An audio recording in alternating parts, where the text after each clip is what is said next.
Snaith, no doubt, have focused their sights very firmly on the prizes on hand. What can you tell us about the first feature race that comes up if we refer to a race like the Fillies Guineas? Well, look, funny enough you mentioned that. That's probably, as it stands now, we've been very slow with our 3-year-olds, and so for the first year ever, we're probably not looking that strong for the Fillies Guineas. Unfortunately, they're going to go into it as maybe one-time winners. So I've got a lovely filly called Madonna, who came out first time out here and ran a short head. She was born in November. She may just make the Fillies Guineas, but she's very nice. If not, she'll end up in the Natal season. So everything's a little bit slower this year.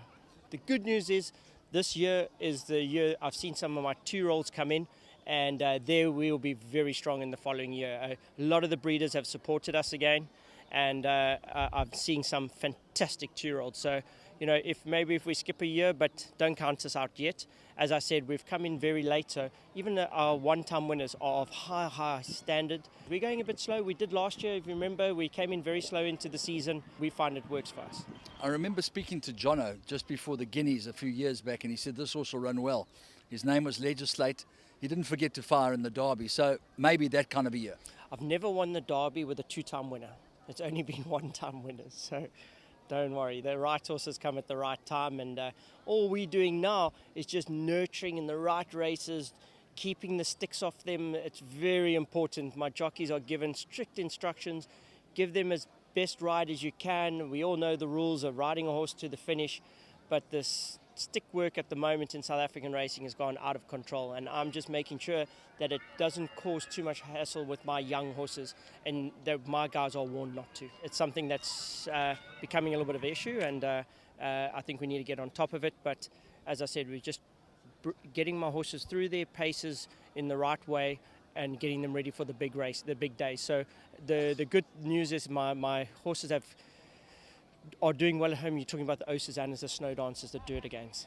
I've still got those horses, not like they've been sent to Hong Kong or things like that. We've got a hell of a good string that we'll just bring on into the season, and we'll be powerful come the right days. Well, we better be, I'll be unemployed. So it's going well behind the scenes.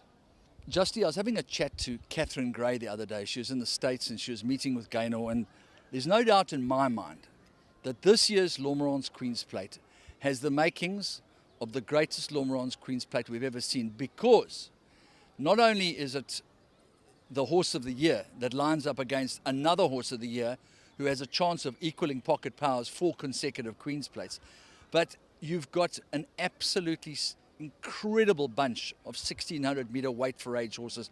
It's mouth-watering. It is definitely. Look, there's a very good chance that Osazana will go for the Paddock Stakes. She won't take part in the Queen's Plate at this stage. Snow Dance will be obviously the main contender from Drakenstein and obviously Jack Mitchell in partnership. She'll be one of our big guns. She wasn't right in the Durban season. I've proved it here now the last week or so with all my horses that didn't do well in the Durban season. Snow Dance was one of them. She'll be the horse that will give them a proper go in the race. But, it can all change. But I think the most important thing is that the big thing about Lormeron's Queen's Plate Day is that we really would like to make it a 2-day event. It's something that we don't have in South Africa, which we've got to try and get onto. As you see in Goodwood, they race 7 days of the week, and every day is as full as the next. So it's something that's never been accomplished. So I'm sure Catherine will be onto that, and they've got a fantastic team, and they'll be the first to accomplish that. So the whole idea is that Friday is a ladies' day, and Saturday will be the big party day. So it's very exciting. It really is. But competitive. I'd like to be smiling and be all excited, but it's going to be very, very competitive. This is as professional as it gets, and everyone's going to be down here, all the top trainers, all the top horses, and we've got a job to do. Robbie, in order to embark on a process that has minimum standards and maximum standards, there has to be a curriculum, there has to be a very, very well-planned strategy. How did that all roll out here with the worshipful company of farriers in South Africa? Well, I suppose, yes, it did all start with the curriculum. We've set out a 3-year curriculum for apprentices. We have a government code now, so legislation is going to be passed, and we are in the process of making sure that we are the guys that organise and run and set the minimum standard. So we just had a meeting a few weeks ago with the military and with the police guys just so that we could line their curriculums up with ours. And that in itself has now led, and then the FITS exams as well, has now led to farriers being of a standard that they can actually qualify to do the Worshipful Company of Farriers exams. And, the associateship is a massive exam. It's recognized worldwide.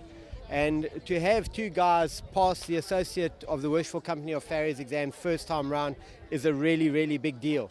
And I think people that don't know wouldn't understand. In England, you cannot shoe horses unless you're qualified. It is against the law. And this is the way that we are going in South Africa. And we, as the South African Association of Professional Farriers, are the driving force behind making sure that we have a decent minimum standard for farriers. Who were those two gentlemen? It's the Robbies, eh? The Dawson kid and the Miller kid. Yeah, but it was, you know what, Andrew, in all honesty, it was an idea that we started with, and it has grown so much from there. It's not about two people anymore. It's about every guy that's a member, every one of our executive committee. Our secretary, Catherine, is unbelievable. The whole package, it's just everybody.